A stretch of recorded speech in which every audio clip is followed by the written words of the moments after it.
Hello, everybody. Welcome to another episode of the interview by Community Heroes. To all our supporters, thank you for following us. And as you know, we've had a variety of different extraordinary guests on our YouTube channel thus far. So today, I got the opportunity to reach back and talk to the very first person I ever interviewed, and it's not in the video, it's an audio. And I didn't even know how to interview that no video, so long ways from the beginning. But without any further ado, I just want to introduce Brianna Landis. How you doing today, Brianna? Good. How are you? I'm doing well. So for those who haven't had a chance to read about Brianna online, or you haven't seen her as one of the individuals we follow on our various platforms, you can go back to our first video and learn more in-depth detail about her. And also, if you do that, make sure you like, subscribe, and comment on that video. Uh, and if you want to, if you just want to say a little bit about yourself any way you can at this moment. Okay. So hi, I'm Brianna. When I was 4 years old, I was diagnosed with multiple sclerosis. And I do a lot of work for the MS Society now. I do volunteers and I walk MS and just raise a lot of money. And for the past year, have been working as a scientist at a company called Thermo Fisher, and we make all different kinds of drugs, including COVID vaccines. Oh man, so that's awesome. Okay, so I kind of want to jump into that because that sounds interesting. So, how long have you been working there? How did that come about? The opportunity? So I graduated and then kind of like got stuck right there at the pandemic border of trying to get a job and like a hiring freeze. So it took me a little bit, but I got in there and I just like applied, and my whole family moved to Greenville. So that's where I am now. And I was like, oh, cool, like a scientist job, because my degree is in biology. Um, and it was a very interesting experience getting hired during a pandemic. Um, Almost everyone I work with, I've never seen without a mask before. Um, but as a person with MS, it was kind of nice to know that everybody's being taken care of and being safe. Um, but yeah, I got my job and I got there and I was like, oh my gosh, this is so cool. Like I'm literally a part of history because during a pandemic, we're out here making COVID vaccines and all different kinds of things. So, Yeah. And that is cool. So that means really before I guess people really understood that there was like three different vaccines out there. You kind of had the opportunity to be kind of hands on with Moderna and Pfizer and Johnson and Johnson, kind of help put those together and stuff. That's mm-hmm. cool. So I know you said you're in Greenville, which is actually kind of close to close to where we do Community Heroes, which is in Goldsboro, basically about an hour away, 45 minutes. Mm-hmm. So I guess during that time while you were working at your new job, what is I guess one of the most interesting things that you had, I guess, experienced while you were working? Hmm.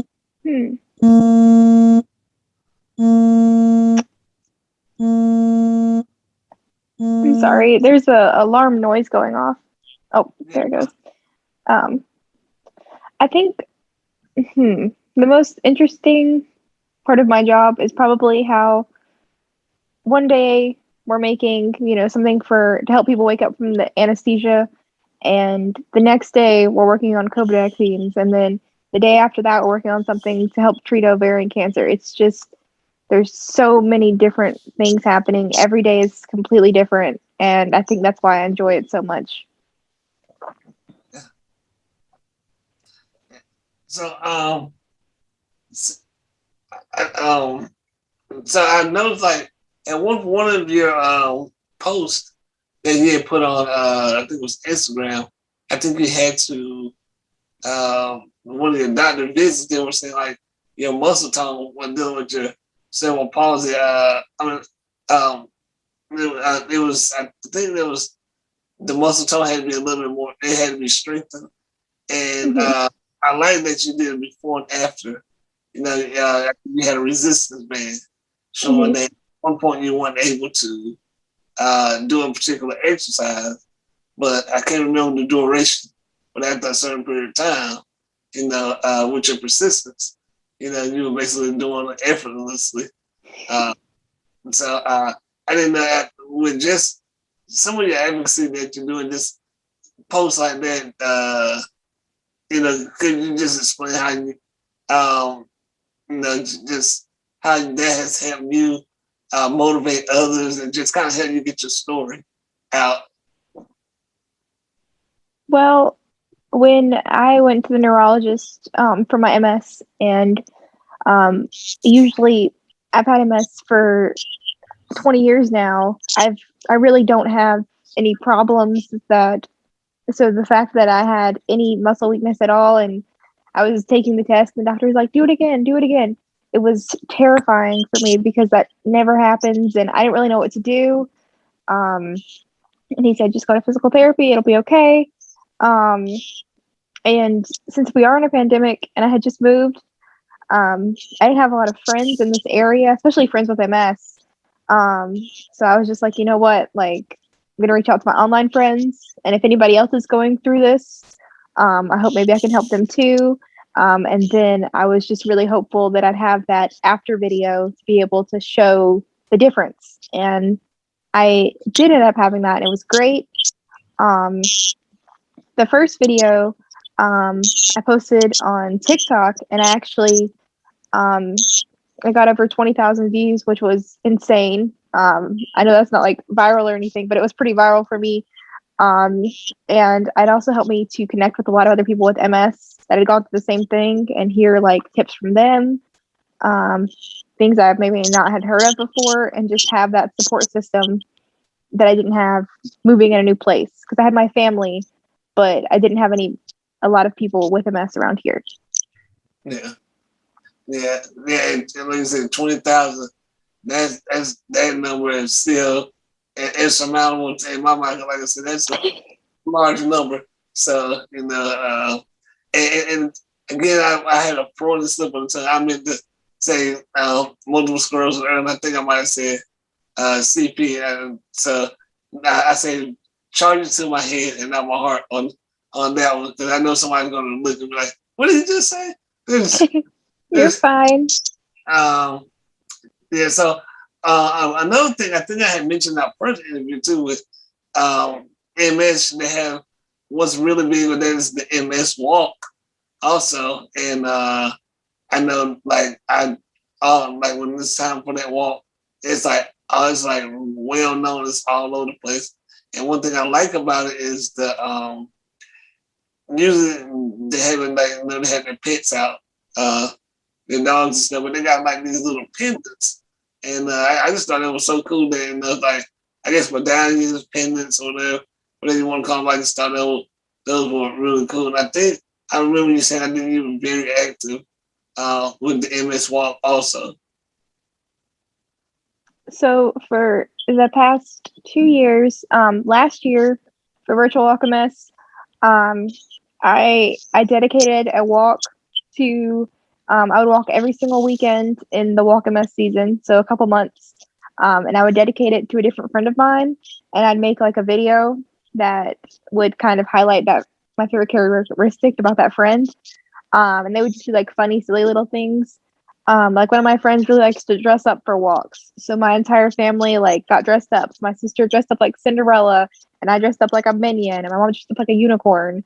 We just kind of walked. And then this year, we didn't go that crazy, but we did still like walk every weekend and post pictures and just kind of get the word out that even though we weren't all together, we were still together. So Yeah, I like that creativity because, like I said, these times that we're in now, and has caused all of us to have to dig deep and find our creative side. So very, very creative with how you done that. So not to get too political, but within the past couple of months, we've seen a lot of spotlight being put on the special needs population, and just a lot of new advocates being able to come out and speak on behalf of various rare diseases and things like that. I just would like just kind of just get your thoughts on just the new direction of I guess society becoming more aware of this of the population, and just when you see I guess just doors opening when you see that in the near future for the opportunities and things like that.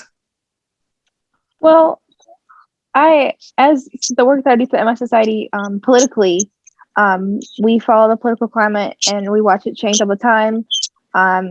We had this month we pushed through a couple bills in North Carolina for those with disabilities. So I hope that all this awareness will help some of those go through where they normally wouldn't. But I just think the biggest thing is people are now, it took a pandemic, but are realizing it kind of like what it's like to live with your chronic illness or disease like that, where you have to be very careful and just, live life a certain way. The medication that I'm currently on basically makes COVID vaccines non-existent. So I still have to, act like I don't, I didn't get vaccinated even though I did. So I share that story and also just different things when trying to explain the different bills that we're trying to get passed through in North Carolina. Yeah, and you make a great point. Like you said, there's so many individuals, especially when you're talking about the physical aspect. They like I said, you can get vaccinated, but because of genetic